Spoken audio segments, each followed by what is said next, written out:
হাই friends, আপোনালোকক GB soul চেনেললৈ পুনৰবাৰ স্বাগতম জনাইছোঁ। বন্ধুসকল, বান্ধৱীসকল, আজি এটি নতুন বিষয় লৈ কথা পাতিব বিচাৰিছোঁ। আশা ৰাখিছোঁ আপোনালোকৰ ভালে লাগিব। কথাটো হ'ল আমাৰ জীৱনৰ আটাইতকৈ মূল্যৱান, আটাইতকৈ বুলি ক'লেও ভুল নহ'ব, মোটামুটি এটি গুৰুত্বপূৰ্ণ বিষয়, সেয়া হ'ল প্ৰেম। আৰু আমি কিছুমানৰ মুখৰ পৰা বা সমাজৰ পৰা বা বন্ধু বান্ধৱীৰ পৰা আমি এটা কথা শুনিবলৈ পাওঁ যে মানুহৰ জীৱনৰ মানে সফলতাৰ আঁৰত এগৰাকী নাৰী থাকে।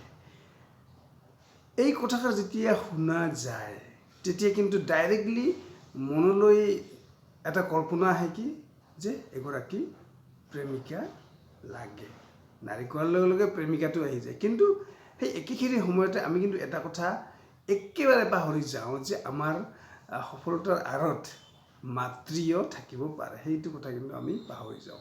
যি কি নহওক বন্ধু বান্ধৱীসকল, যেতিয়া আমি এই কথাষাৰ শুনো যে সফলতাৰ আঁৰত এগৰাকী নাৰী থাকে, তেতিয়া আমি সাধাৰণতে এগৰাকী মানে প্ৰেয়সীৰ কথা ভাবোঁ। আৰু আমাৰেই বা আমাৰ মাজৰ পৰাই কিছুমানে যাৰ মানে যিসকলৰ প্ৰেমিকা নাথাকে তেওঁলোকে ভাবি লয় যে হয়, ময়ো এগৰাকী গাৰ্লফ্ৰেণ্ড বনাব লাগিব। চ' ফ্ৰেণ্ডছ, এনেকৈ যেতিয়া এই চিন্তাধাৰাটো তেওঁৰ মনলৈ আহে, তেওঁক বা যিকোনো ব্যক্তিক সাধাৰণতে দেখিবলৈ পোৱা যায় যে তেওঁ এগৰাকী প্ৰেমিকাৰ সন্ধানত থাকে। আৰু এনেকৈ তেওঁ কিন্তু বহি নাথাকে, তেওঁ ভিতৰে ভিতৰে চেষ্টাও কৰি থাকে। আৰু সৌভাগ্যক্ৰমে কেতিয়াবা তেওঁলোকৰ সেই উদ্দেশ্য সফল হয়। কিন্তু বন্ধুসকল, বান্ধৱীসকল, দেখা যায় যে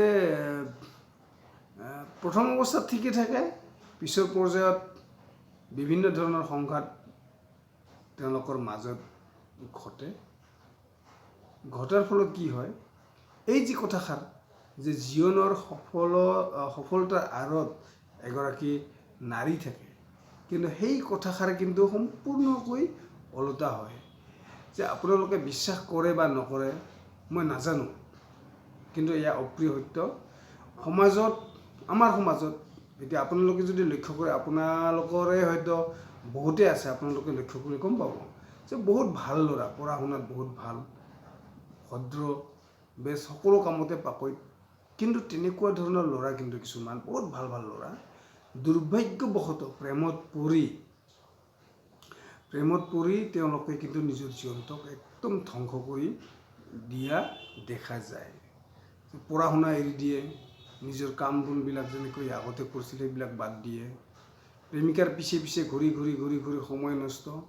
যিখিনি সময়ত জীৱনটো গঢ় দিব লাগে সেইখিনি সময়ত প্ৰেমিকাৰ পিছে ঘূৰি ফুৰে। কেতিয়াবা পাৰ্কত যাব, কেতিয়াবা ৰেষ্টুৰেণ্টত যাব, কেতিয়াবা কিছুমান ঠাইলৈ ঘূৰিবলৈ যাব। আৰু এইবিলাক সকলো পৰিয়ালৰ অজ্ঞাতে হয়। আৰু এনেদৰে তেওঁলোকৰ মূল্যৱান সময়খিনিও নষ্ট হয়। আৰু শেষত কিবা মানে কাজিয়া হোৱাৰ পিছত সেই একেজন ল'ৰাকে মদাহী হোৱা দেখা যায়। চ' ফ্ৰেণ্ডছ, এনেকৈ কিন্তু বহুত ব্যক্তিৰ জীৱন ধ্বংস হোৱাটো মই ব্যক্তিগতভাৱে বহুত ল'ৰা দেখা পাইছোঁ, এইবিলাক মই নকওঁ। আৰু যদি আপোনালোকে লক্ষ্য কৰে, নিশ্চয় আপোনালোকেও সেইটো কথা মানিবলৈ বাধ্য হ'ব। চ' ফ্ৰেণ্ডছ, আমি এই কথাটো কেতিয়াও ভাবিব নালাগে যে সফলতাৰ আঁৰত এগৰাকী কেৱল প্ৰেয়সী থাকে। নিজৰ মাতৃও থাকিব পাৰে। নিজৰ মাতৃয়ে কিমান কষ্ট কৰে, কিমান আমাৰ কাৰণে দুখ যাতনা সহ্য কৰি আমাৰ উন্নতিৰ কাৰণে আমাক সহায় সহযোগ কৰে, সেই কথা কিন্তু এগৰাকী মাতৃহে বুজি পায়, আন কোনেও বুজি নাপায়। চ' ফ্ৰেণ্ডছ, মই এই ভিডিঅ'টো এইকাৰণেই বনাইছোঁ আজি, যাতে আমাৰ সমাজত উঠি অহা যিখিনি নৱপ্ৰজন্ম আছে, এই নৱপ্ৰজন্মখিনি যাতে প্ৰেমত পৰি বৰবাদ নহয়, এইখিনিয়ে মোৰ মেইন উদ্দেশ্য এই ভিডিঅ'টোৰ। আৰু কিন্তু একেটা সময়তে মই এইটোও ক'ম যে প্ৰেমত পৰিলে যে মানে ধ্বংস হয় জীৱন, সেইটোও নহয়। কিন্তু কথা হ'ল কি, এগৰাকী মানে প্ৰেয়সীৰ সন্ধানত গৈ যাতে জীৱনটো মানে ধ্বংস হৈ নাযায়, সেইটোৰ ক্ষেত্ৰত মোৰ মৰমৰ ভাইসকল, আপোনালোক সচেতন হোৱা উচিত। যে তেনেকুৱা এগৰাকী প্ৰেয়সীৰ প্ৰেৰণা নাপালেও আপুনি জীৱনত উন্নতি কৰিব পাৰিব, এয়া 100% সত্য কথা গতিকে আশা ৰাখিছোঁ মোৰ কথাখিনি বুজি পাইছে আকৌ কৈছোঁ প্ৰেমৰ বিৰোধী মই নহওঁ কিন্তু এনেকুৱা প্ৰেয়সীৰ পিছতো নাযাবা যিগৰাকী প্ৰেয়সীয়ে আপোনাক প্ৰতাৰণা কৰিব পাৰে উন্নতিৰ পথত আগুৱাই নিয়াৰ ক্ষেত্ৰত যি প্ৰেৰণা দিব লাগে সেই প্ৰেৰণা দিয়াৰ পৰিৱৰ্তে আপুনি যাতে তাইৰ কাৰণে জীৱনটো ধ্বংস কৰিবলগীয়া নহয় সেইটোৱে মোৰ উদ্দেশ্য চ' আশা ৰাখিছোঁ মোৰ এই ভিডিঅ'খিনি আপোনালোকে ভাল পাইছে যদি ভাল পাইছে মোৰ JB Soul নামৰ চেনেলটো প্লিজ ছাবস্ক্ৰাইব কৰিব ধন্যবাদ